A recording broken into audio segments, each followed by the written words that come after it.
Come with me while I make my morning commute and I give you a quick kitchen, pantry, and work area tour and answer some of the most frequently asked questions.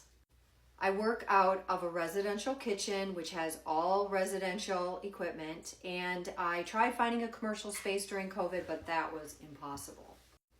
I have been in the industry since I was 15. At 41, I went back to school and got an associate's in baking and pastry arts and a certificate from the French pastry school. I literally use all of the pastry concepts to organize my workspace. All of my ingredients are categorized. So from the top down, you have chips, dried fruit, nuts, and then different kinds of grains, and then those are things that don't fit anywhere else. I store all of my flours in one place for ease, and I'm always looking to see what can be consolidated. I think that deli cup back there can be consolidated.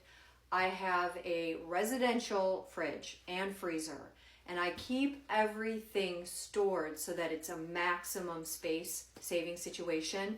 This is really clean because I just got done with a ton of stuff.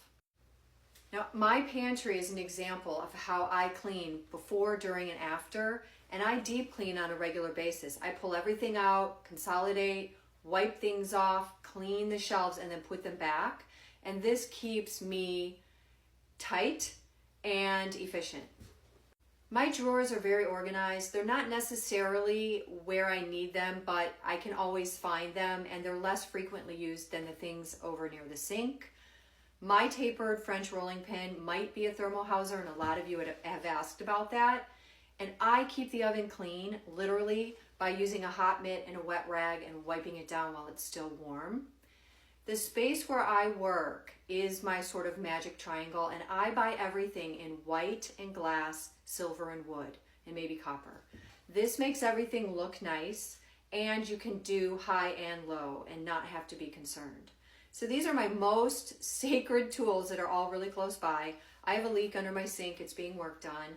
I draw these and print them, and they're on peel and stick paper, so I need to cut that out and make my little area over there.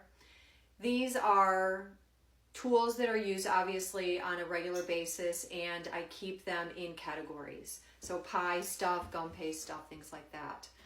I have an induction burner. I compost.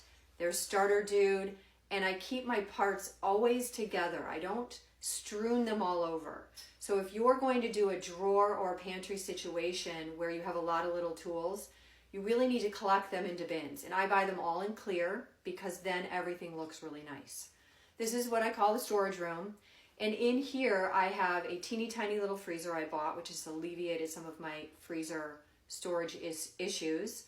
Those are all of the things I use for plating things up. And I keep really tight on the equipment that I keep around. If it doesn't earn its keep, it's out. I consolidate all of the spices and things like that for ease of storage. And I have my packaging and some art supplies here. Those are all of my recipes and notes, kept very organized, many of which I have scanned and on my computer. And there are my ribbons, and then here are my binders and notebooks and things that I have made throughout the years, and they're invaluable. Again, everything's on my computer, but I could not survive without being able to look at things and touch them. That's the kind of learner I am. I bought that set for Gingerbread House 20 years ago and have reused them and even used them at school. And then moving into the family room area, I use silpats and corkboard from IKEA as insulators. My papa gave me that.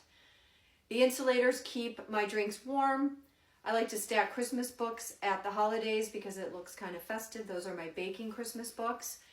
And those are my favorite memoirs. And I did leave out Jacques Pepin's Apprentice book, which is my all-time favorite. More memoirs, and then my 3 top books that I give and recommend for reference: How Baking Works, On Food and Cooking, and The Flavor Bible. I've done work for Neiman Marcus, and I like to keep my desk area very, very organized. It's how I think clearly. Many of you have asked about my giant cookie cutter collection and how I store it. This is how I store it. You stack and nest all of your cookie cutters I've gotten some press over the years, but it's been a while, so I'm re-emerging as something new. So we'll work on that aspect of my work life. And this is how I get that angle when I am working on my food projects. My philosophy most closely resembles a French pastry philosophy. And before I went there, I did not have the words. I learned the words, and it's not because French pastry is better. It's because French pastry is the most studied and process-oriented system. So I apply to everything I do. I hope this gave you a better sense of how I work and answered some questions you may have. I appreciate all of you.